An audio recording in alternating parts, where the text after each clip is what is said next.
Kalau yang ini, yang Favipiravir Favipiravir kita nggak punya. juga nggak ada. Ada pakainya waktu itu.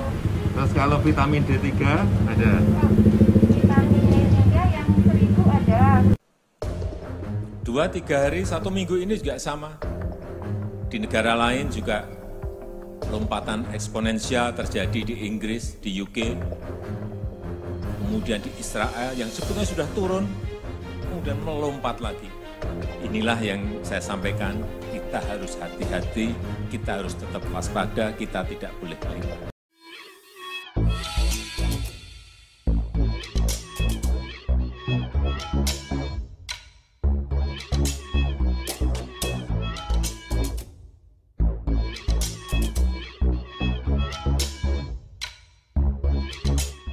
Tonton video ini sampai selesai agar Anda tidak gagal paham.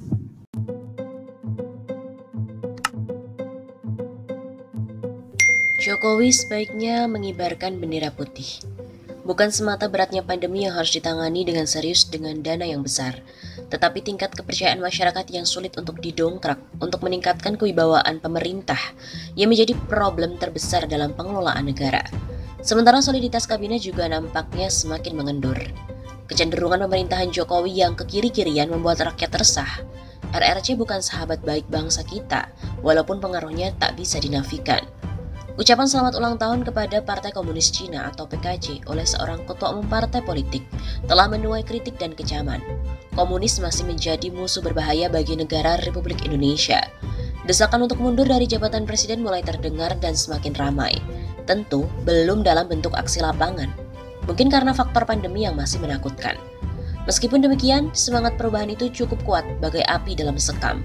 Presiden Jokowi hingga kini belum bisa menunjukkan prestasi yang menjanjikan dalam upaya mengangkat kewibawaan pemerintahannya. Hangatnya aspirasi di media sosial benar bukan ukuran, tapi hal itu selayaknya menjadi bahan bacaan serius bagi pemerintah. Media sosial adalah sarana artikulasi politik efektif di tengah kemacetan lembaga penyalur aspirasi yang bernama DPR. Partai politik kini sedang sakit gigi dan terkooptasi. Ada fenomena menarik saat ini, yakni TNI yang mulai menggeliat. Agenda latihan bersama TNI Angkatan Darat dengan pasukan Amerika Serikat, Garuda Shield, di Sumatera Selatan, Kalimantan, dan Sulawesi Utara tanggal 1 sampai dengan 14 Agustus yang akan datang itu bukanlah agenda biasa. Ada nuansa psikopolitis dan gambaran dari peta pertarungan lokal, nasional, maupun global Amerika versus China. Menteri Pertahanan Amerika Serikat, Lloyd Austin, berkunjung ke negara Asia Tenggara seperti Singapura, Vietnam, dan Filipina untuk menangkal pengaruh Cina di kawasan, khususnya dalam konflik Laut Cina Selatan. Pengamat militer Kanjeng Senopati menganalisis bahwa latihan gabungan terbesar yang juga melibatkan Australia, Thailand, dan India ini dapat dilihat dari two lines of government power yang hidden, yaitu pemerintahan sipil dan pemerintahan militer. Kekuatan militer di negeri ini punya jalan yang bisa saja berbeda dengan oligarki pemerintahan Jokowi. Kehadiran ribuan pasukan Amerika adalah tekanan politik bagi pemerintahan Jokowi yang pro-Cina. Tentu hal ini akan menambah beban pikiran baru untuk mampu bertahan. Teringat dulu saat kejatuhan Soekarno dan Soeharto yang nyatanya tidak bisa dilepaskan dari tekanan politik Amerika pula. Atmosfer dukungan yang lemah dari rakyat kepada Jokowi membukakan pintu bagi kekuatan global untuk masuk dengan lebih cepat. Apalagi umat Islam di Indonesia itu sangat anti kepada para pendukung komunis. Pemerintah Jokowi tidak bersahabat dengan potensi kekuatan umat Islam. Peristiwa 1965 dalam bentuk yang sedikit berbeda bukan hal mustahil untuk terulang kembali. Karenanya demi kebaikan bangsa dan arah perkembangan politik yang sudah mulai terbaca, masa depanlah bukan milik Jokowi. Perlu perenungan seksama, sekaligus ini adalah momen yang tepat untuk segera mengibarkan bendera putih demi bendera merah putih.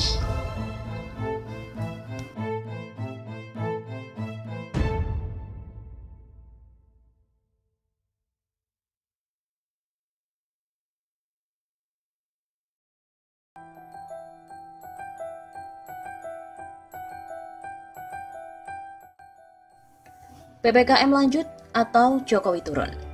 PPKM darurat berakhir pada hari ini 20 Juli dan sampai saat ini belum ada keputusan apa-apa.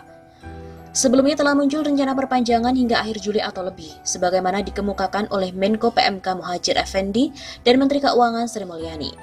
PPKM darurat tidak menunjukkan hasil signifikan, bahkan pembatasan paksa pemerintah ini telah membawa penderitaan untuk rakyat. Mahasiswa di beberapa daerah mulai meneriakkan kata lawan untuk perpanjangan PPKM. Agenda aksi mulai terlihat di media sosial. Aksi perlawanan ini adalah akibat tertekannya rakyat menghadapi pembatasan gerak. Sekat sana, sekat sini, usaha kecil dilumpuhkan, lapak diobrak-abrik, serta kebijakan ketat di daerah yang tak jelas protokolnya.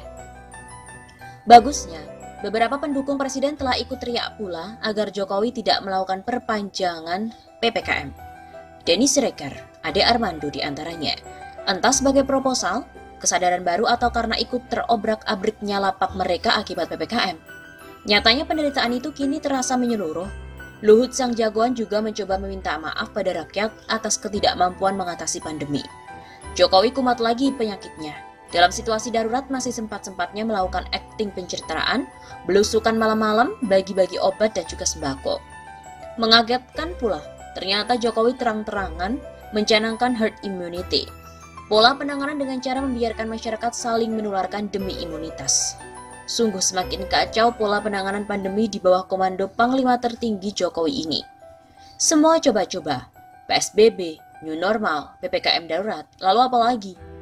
Perpanjangan PPKM atau ciptakan istilah baru SDSB, PPKI, PSSI, atau Warkop, entahlah. Usul saja nih, bagaimana jika sekarang penanggulangan pandemi kita coba dengan cara Jokowi turun? Negara tanpa Jokowi. Siapa tahu coronavirus ikut pergi dan lari tunggang langgang? Herd immunity yang dicanangkan Jokowi itu sangat berbahaya, dilarang oleh WHO yang menurut pejabat WHO Dr. Mike Ryan, manusia bukan kumpulan hewan ternak. Penularan tanpa kendali bisa terjadi untuk menciptakan tumbal yang meninggal bergelimpangan. Atau tumbal memang telah menjadi hal yang biasa sebagaimana pembantaian 6 laskar FPI, pembunuhan 9 pendemo Mei 2019 dan tewasnya 700 petugas KPPS. Keadaan tidak boleh terus berada dalam ketidakpastian.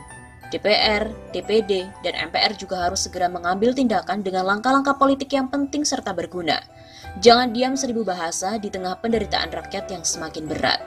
Situasi telah sangat darurat. Indonesia juga terancam oleh kekuasaan raksasa yang ingin segera menenggelamkan dan juga menghancurkan. Jahatnya, para pengkhianat di lingkaran elit kekuasaan malah sedang menari-nari mengikuti irama genjer-genjer, bagai bersiap-siap untuk melakukan pembunuhan massal rakyat secara perlahan-lahan. PPKM darurat itu bukan solusi, tetapi hukuman mati. Karenanya wajar jika berlaku ultimatum PPKM lanjut atau Jokowi turun.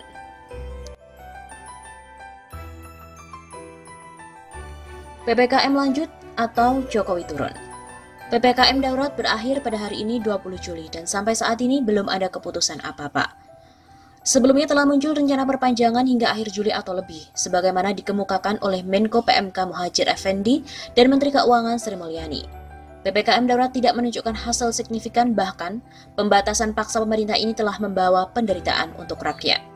Mahasiswa di beberapa daerah mulai meneriakkan kata lawan untuk perpanjangan PPKM. Agenda aksi mulai terlihat di media sosial. Aksi perlawanan ini adalah akibat tertekannya rakyat menghadapi pembatasan gerak. Sekat sana, sekat sini, usaha kecil dilumpuhkan, lapak diobrak-abrik, serta kebijakan ketat di daerah yang tak jelas protokolnya.